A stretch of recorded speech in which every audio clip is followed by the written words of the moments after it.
Welcome to day 3 of I'm gonna make a video every day on my YouTube channel. So what can I possibly talk about today? Group collective message. I saw a video yesterday of a girl talking about how she uh, loves people but doesn't like to be around anybody. I guess that's a common theme. You know, sometimes it can be harder and harder to be around people if she described it as being fake. You know, people just putting on fronts, and then you know, it comes from a culture. I made a comment on her post on her YouTube video, and she has a string of YouTube videos, and some of them are like, "Yeah, I admit I had some mental health issues," and you shouldn't feel any pressure being around somebody or anybody in particular, because if you let somebody else's state affect you, then it's just really hard. And a lot of times we don't even understand why it's affecting us. And it takes a long time to figure out why other people's states are affecting us. And it's just because it's something that we're connected to that we haven't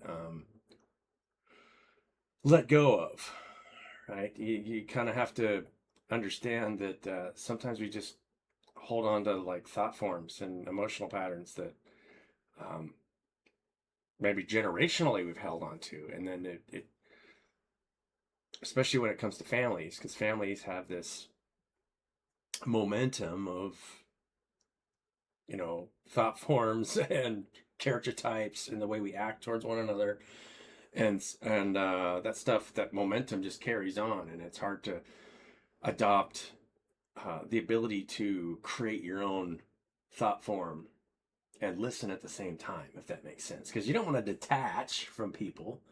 You want to be there to nurture your environment, but at the same time create from a state of being that doesn't pull you into like a negative thought form by the act of nurturing, if that makes sense. And that's why mothering is so difficult, because, you know, a lot of times you'll want to just, you'll fall into the emotional states of the people that you're trying to nurture. And it's tough, right? You have to have that masculine quality where you're creating without losing the ability to listen, the feminine aspect. If that makes sense. So when I call it masculine and feminine, I'm always visualizing it from the circuit of, you know, creation and reception. The receptive being the listening, and the receptive part being the feminine aspect, and the creative masculine part comes. It's just a circuit, positive, negative, switch, two sides of the same coin. I know a lot of people describe it differently, and a lot of times I've heard that the feminine aspect is uh, described as being more creative because of the womb. Well, it takes two to tango. You can't actually can't have anything without both, because the structure moves energy. So you can't have one without the other. In order for creation to happen or anything new to happen, you have to have the masculine and feminine portion. You can't have one without the other. You can't create anything new without changing something that's already there, because you're always taking something old that's dying and moving it through a transformation to become something new. Something old is always dying in order to become something new. Let's say, like even an instantaneous healing. The thing that you're looking at that's dying has to transform into something new. So it has to go through that process. You're just changing energy, transforming something. Yeah. So anyway, back to the squirrel story. Um, you know, it's a thing, right? And it takes a long time to be able to integrate, and especially because we live in a world, and I made a comment on there, because we live in a world that's trying to sell itself to one another. And if you're trying to sell yourself and say, hey, this is what I have to offer you, most of the time, most people, when you meet them, don't need whatever that thing is that you're offering. You know, let's say if I sell chairs for a living, I'm a salesman, or cars or whatever. Most people don't need a new car or a new chair when you meet them. Most of the time they need to be heard. And so there's dysfunction wrapped up into the roles that we've created in this society based on trying to get this external thing. When you already have everything you need, you are the source, you are heart that's giving and receiving information and energy. Sex. It's just all sex. And if you try to attach yourself to something out there, then you create a false identity, and then you have nothing, and then you have less to offer. And this is why all the spiritual practices are always say do as you're asked. Because if you constantly try to do what you're asked, then eventually you start to be asked stuff, and I can attest to this, that you haven't done before. Somebody will ask you, hey, can you do this? And it's like, never done that before, but sure, yeah, I'll try it. I'll say yes. And then you learn, and you'll find out that the learning and the people that you're around that you had to maybe help teach, and they'll teach you just as much as you teach them. There's no such thing as a teacher-student where the students aren't teaching the teacher just as much as the teacher's teaching the student. Probably more. The students are probably teaching the teacher more, because the teacher has to get to a place where and be available for every kind of person that's in different states. Maybe they're a loudspeaker and they don't understand that they're trying to get people's attention by being loud, or they're really quiet and they don't come out of their shell very much, and you have to be able to talk softly and pull whatever they got going on in here, because that's what you want. You want that imagination to come out, because that's what's going to help everybody else in the classroom and help them co-create something new. Yeah, much more difficult to do that. I was telling my niece on the 4th of July, I was having a conversation with my dad, my brothers, and she just keeps elevating her voice higher and higher and higher. She's 6 years old. She just wants to. And so I was like, just we had to try and get her to quiet down. And I stopped her short and I said, you know what the best way to get someone's attention is? And she's like, what? I said, listen to what they're saying. Or just observe them and listen to them as a whole. What's going on with them? Because if you can understand somebody, then you'll attract. They'll naturally be interested in you if they can tell that you're being listened to. And I'm probably no different, It's very discouraging on a YouTube channel if nobody's listening to you. And the way that people have attracted a lot of people is YouTube readers, tarot card readers, right? These guys. And then they project an image, say, oh, this is happening to you. This is happening. At first, it's got to resonate with you, right? Because if it doesn't resonate, then what's the point? And why are we going to a YouTube channel? Oh, we got an upside down tower. Huh. Of course, the whole deck's upside down, so I don't think that counts. We got tower. But yeah, so people naturally want to hear something that is right for them, that's directed towards them. Does this affect me? Oh, is that what's happening to me? There's a whole cult group that's coming after me, and they're dying because they tried to attack me spiritually. I don't know how many times I've seen that. I mean, it's a very common thing, right? When I mean, there's no doubt that people think negatively about one another. And then I do hear in the comments that people found out, oh, my mom was practicing voodoo for years. And it's like, huh, okay. I mean, maybe I'm not traveled enough, but I guess there are people that try to actively manipulate their environments for their own gain. I mean, that's basically what the whole system is doing.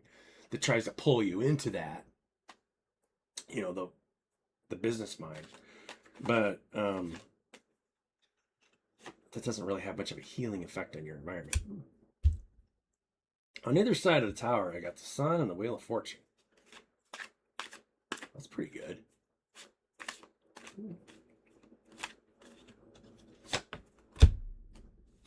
Seven of Wands. We're fighting, all the sticks are aimed at us, and we're fighting them. We're keeping them at bay. Yeah. See, I guess maybe towers are good. I like when your hair's on fire and you're falling out of a building. God, it's nothing more exhilarating than that. That's the Queen of Swords again. She's blocking, so there's kind of this, you're blocking negative emotional energy. It's like, I love you, but fuck off. I'm the queen. You can't tell me what to do. This is the way it is. Ace of Wands. Your project is in the idea phase, right? What things can pop out of your head? Oh, I saw a video yesterday, somebody talking about mysterious healing. I'll end with this card. I got the High Priestess here, of course.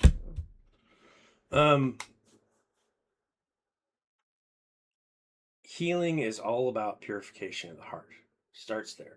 If everything comes from and goes back to the heart, then the source of everything comes from the heart. And so the heart both listens to what the body needs and then provides for what it needs. And so all of the best healing technique, every healing technique in the world is comes from the heart. And we use different healing techniques.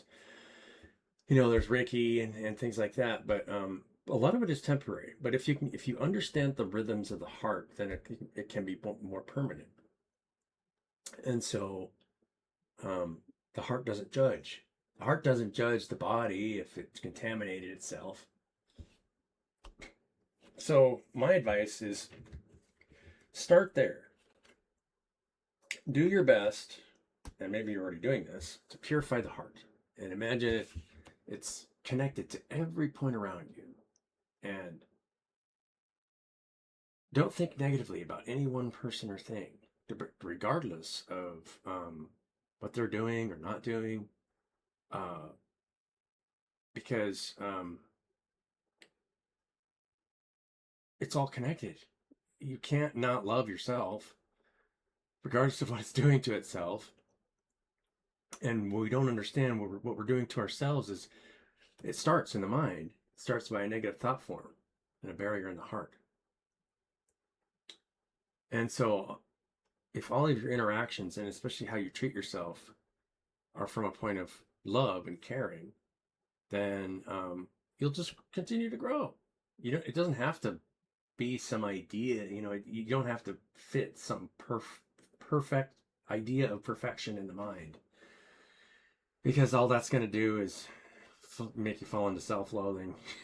And then you'll be judging yourself unconsciously all the time, every day, for what you're not doing for yourself. And then you'll just fall into that trap. And believe me, I know, because I've done that forever. I'm just describing something that just inevitably happens to all of us when we try to create some idea of what we should be doing or not be doing. So, yeah. I hope you're going through a really exciting tower, and because everything can be healed. Even if your hair catches on fire and you splat off the ground and parts and pieces just go flying everywhere, you'll be okay. I guarantee you. You're not going to die. It's just a tower. It's ingrained into our world. Everything dies and gets reborn. And death is just transformation. It's always transformation. There's no such thing as permanent death. And I don't know why that idea ever got sold on anybody or anybody ever believed in it, because it's always been transformation.